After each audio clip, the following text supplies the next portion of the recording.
आज की ये वीडियो 12th क्लास के उन सभी स्टूडेंट्स के लिए है जो 2023 में बोर्ड की परीक्षा में बैठने वाले हैं। 12th क्लास की बोर्ड परीक्षा में फिजिक्स का पेपर देने वाले हैं, क्योंकि आज की इस वीडियो में आपका फिजिक्स में 20 से यानी 25 से 30 या 30 से 35 अंक क्लियर होने वाले एक ही वीडियो से। इस वीडियो में क्या खास है, इस वीडियो में आज आपको एक सैंपल पेपर यानी कि एक मॉडल पेपर दिया जा रहा है। जिस बच्चे ने ये मॉडल पेपर पूरी तरह से क्लियर कर लिया तो उसके 20 से 25 या 25 से 30 या 30 से 35 अंक क्लियर हो जाएंगे। यानी औसतन हम बात करें तो 30 नंबर के लगभग आपके क्लियर हो जाएंगे। 70 नंबर का यदि पेपर आता है तो उसमें से 25 से 30 नंबर एक ही वीडियो से क्लियर होने वाले हैं, क्योंकि आज का जो पेपर है वो हमारे हाथों से डिजाइन किया हुआ है। यदि इस पेपर को आप कर लोगे तो निश्चित रूप से आपके 25 से 30 नंबर क्लियर हो जाएंगे। क्या है इसमें खास, इसमें यानी कि वो सब क्वेश्चन दिए गए हैं। आप पुराने कोई भी पेपर ले लीजिए जो बोर्ड परीक्षा में आया हुआ है, स्पेशली मैं यूपी बोर्ड की बात कर रहा हूं, पिछले 5 से 10 सालों में कोई भी पेपर फिजिक्स का उठाना और हमारे इस मॉडल पेपर से मिलाना तो उसमें कितने नंबर का फंसेगा आप स्वयं ही देख लोगे। तो इसलिए ये पेपर आपके लिए बहुत ही ज्यादा खास हो जाता है। ये फिजिक्स का पेपर रहेगा मॉडल पेपर, और 2023 की बोर्ड परीक्षा में सेम टू सेम ऐसा ही पेपर आएगा, बस क्वेश्चन थोड़े बहुत इधर से उधर बदल जाएंगे और काफी ज्यादा क्वेश्चन तो इसी तरीके के आएंगे और न्यूमेरिकल तो इसी तरीके के इसी रूप में बेस्ड रहेंगे। राइट, तो ये सारी चीजें आपको अच्छे से कर लेना है। और ये जो सैंपल पेपर है इसका भी मैं सॉल्यूशन भी आपको कराऊंगा।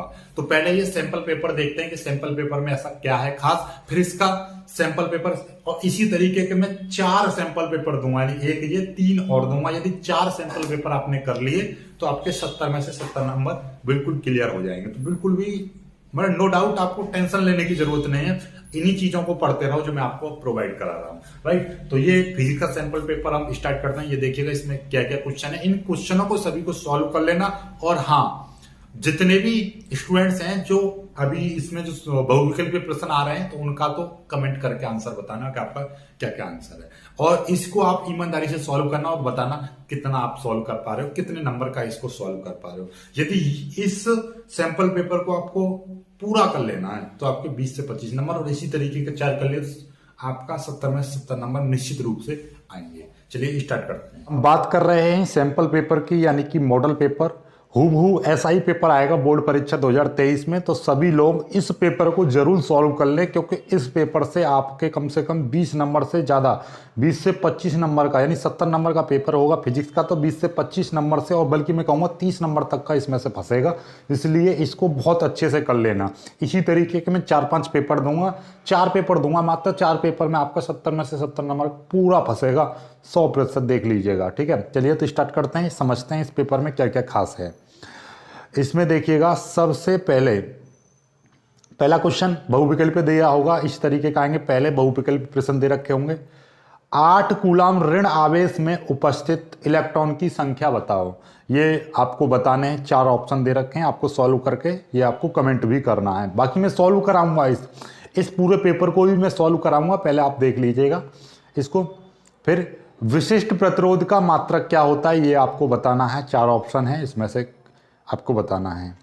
फिर L/R का विमीय सूत्र आपको बताना है, L/R। L क्या है यहाँ पर, L आपका याद है प्रेरकत्व होता था L, और R क्या है प्रतिरोध, ठीक है, और C क्या होता है धारिता।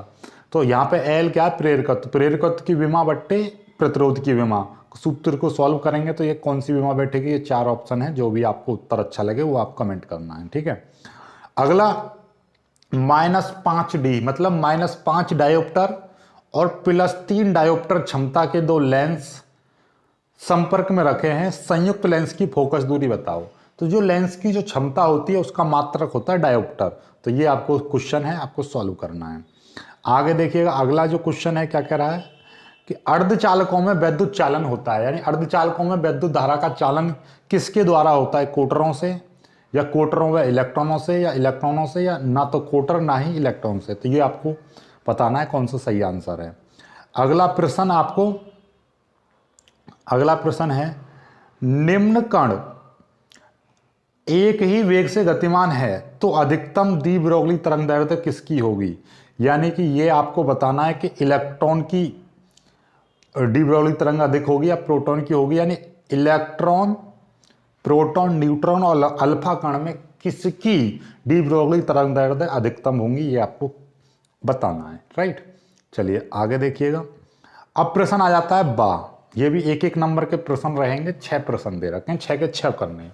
सभी प्रश्नों को हल करो। इसी तरीके से आपको बनेगा, बिल्कुल हूबहू ऐसा ही पेपर आएगा। क्वेश्चन बदल सकता है, पैटर्न यही रहेगा। 2023 में ऐसा ही पेपर आएगा। पहले एक नंबर में पूछेंगे, धारा मापी को वोल्ट मीटर में बदलने के लिए इसकी संरचना में क्या परिवर्तन करना होता है या क्या परिवर्तन करना चाहिए, ये आपको बताना है एक नंबर में। दूसरा, नति कोण क्या है, चुंबकीय ध्रुवों पर इसका मान क्या होता है। नति कोण की परिभाषा बताओ और चुंबकीय ध्रुवों पर नति कोण कितना होता है, ये आपको बताना है। अगला, किरचॉफ का धारा एवं वोल्टता का नियम लिखिए। किरचॉफ के धारा का नियम और वोल्टता का नियम लिखना है। ठीक है। अगला, प्रकाश विद्युत उत्सर्जन में देहली आवृत्ति और कार्यफलन से क्या तात्पर्य है, ये बताइए आप। ठीक है, ये पेपर आपने कर लिया तो ये समझ लीजिए 25 से 30 नंबर आपके क्लियर हो जाएंगे। ये चीज निश्चित रूप से याद रखना है, इसीलिए इसको पूरे पेपर को सॉल्व करना है और कमेंट करके जरूर बताना है कि आप कितना पेपर इसको सॉल्व कर पाओगे।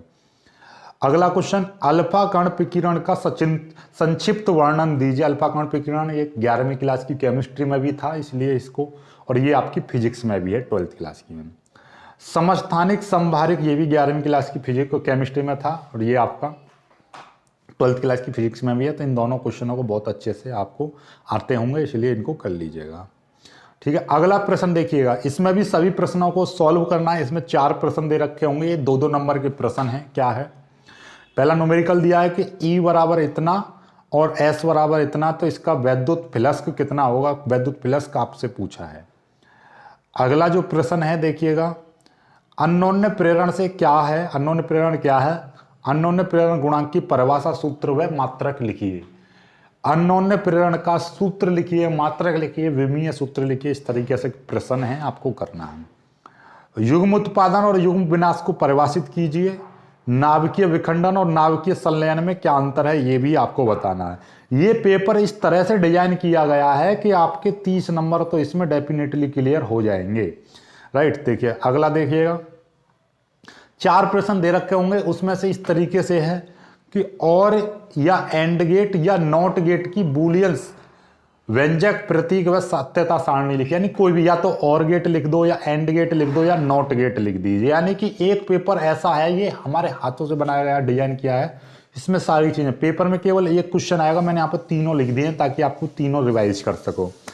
NAND गेट का बूलियन व्यंजक प्रतीक व सत्यता सारणी लिखिए। यानी या तो ये क्वेश्चन करना है या ये क्वेश्चन करना है, इसमें अथवा करके मिलेगा, जो आपको एक क्वेश्चन छोड़ देना है।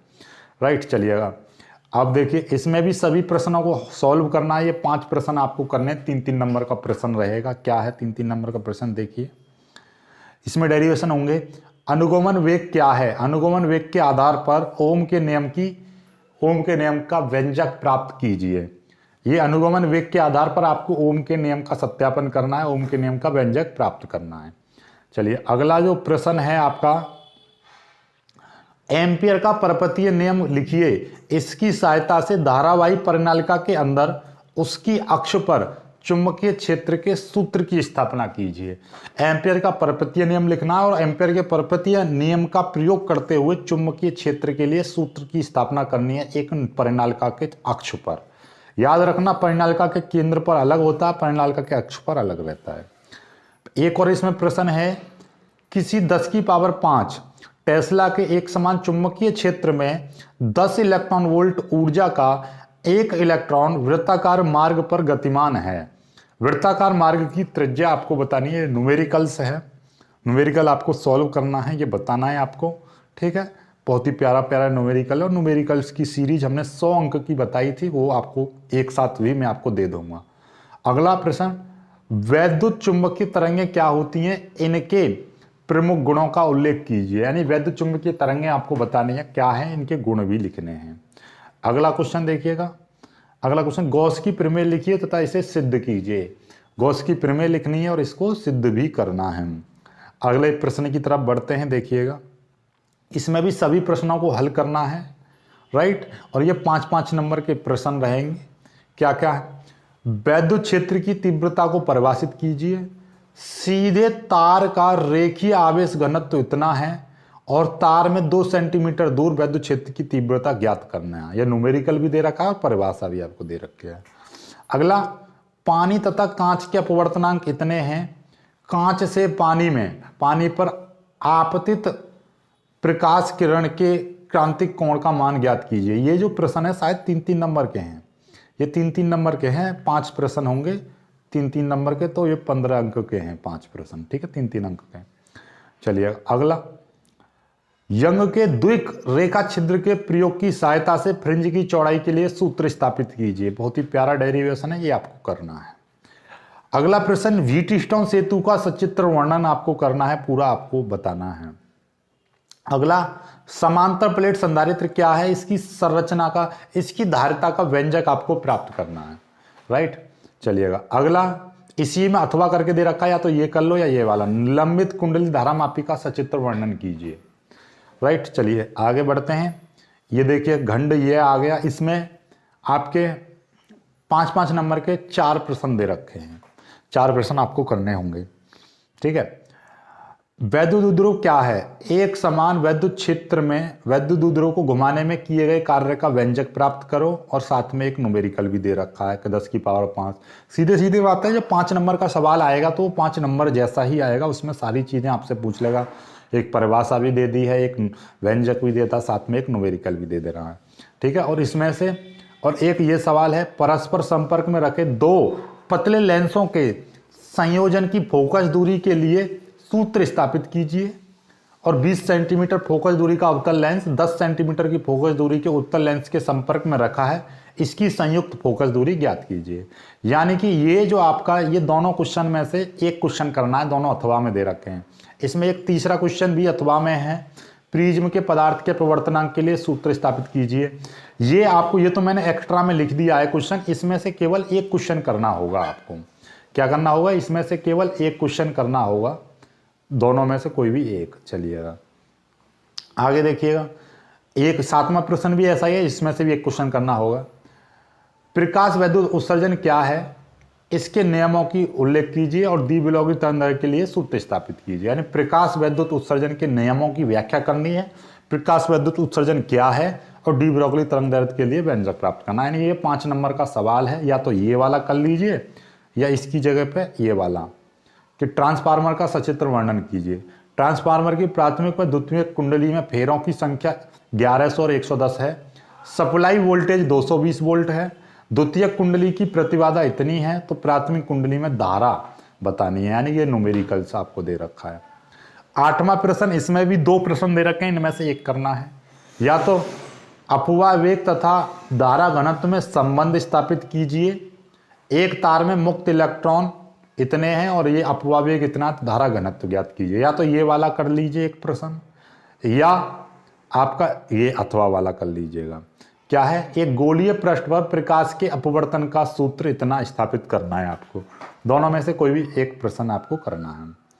चलिएगा अब 9वां प्रश्न है, ये भी 5 अंक का प्रश्न है कि पीएन संधि डायोड को पूर्ण तरंग डिस्टकारी के रूप में कैसे प्रयुक्त किया जाता है, परपथ बनाकर क्रियाविधि समझाइए। या तो ये वाला प्रश्न करना है आपको, या अथवा में ये दे रखा है आपको पीएनपी या एनपीएन ट्रांजिस्टर की रचना व क्रियाविधि सचित्र वर्णन करना है। यानी कि या तो पीएनपी ट्रांजिस्टर कर दो, या आप एनपीएन कोई भी एक करना है। एनपीएन कर दीजिए या पीएनपी कर दीजिए, कोई भी एक ट्रांजिस्टर के बारे में आपको सचित्र वर्णन करना है। उसकी रचना भी लिखनी है, रचना करनी है, क्रियाविधि करना है और चित्र भी बनाना है, तो सचित्र वर्णन करना है। आई होप कि आपको ये जो पेपर आपने कर लिया, तो ये समझ लीजिए 25 से 30 अंक बोर्ड परीक्षा में आपको ज्यों को त्यों मिलेंगे। बिल्कुल भी आपका यहाँ से 25 से 30 अंक बाहर नहीं जाएंगे, 25-30 अंक। और इसी तरीके के आपने मेरे द्वारा दिए गए मात्र 4 पेपर कर लिए, तो आपका 70 में से 70 नंबर पूरे क्लियर हो जाएंगे। बिल्कुल भी एक्स्ट्रा पढ़ने की जरूरत नहीं है। तो इस पेपर को ज़्यादा से ज़्यादा सॉल्व करना, इसको मैं भी सॉल्व कराऊंगा। इस वीडियो को ज़्यादा से ज़्यादा शेयर करना, ठीक है। और दूसरा सैंपल पेपर हम जरूर आपको प्रोवाइड करेंगे। इस पे मात्र हम 1000 लाइक्स का टारगेट रखते हैं। 1000 लाइक्स आपके हो जाएंगे तो हम आपका दूसरा सैंपल पेपर विद सॉल्यूशन आपको प्रोवाइड कर देंगे। इसका सॉल्यूशन हम जल्दी ही प्रोवाइड करेंगे। और आपको 70 में 70 नंबर चाहिए तो डेफिनेटली आप इस जैसे 4 पेपरों को कर लीजिएगा। पुराने कोई भी पेपर उठा के देख लीजिए, कोई भी मॉडल के पेपर को उठा के देख लीजिए, उसमें आपको पता चल जाएगा इसमें से कितना मिला। कोई भी पेपर पिछले 10 सालों में से कोई भी एक पेपर लेके देख लीजिएगा। बाकी आज की वीडियो में सिर्फ इतना ही। लाइक करना, अपने दोस्तों के साथ शेयर करना और चैनल को सब्सक्राइब जरूर कर लेना। राइट।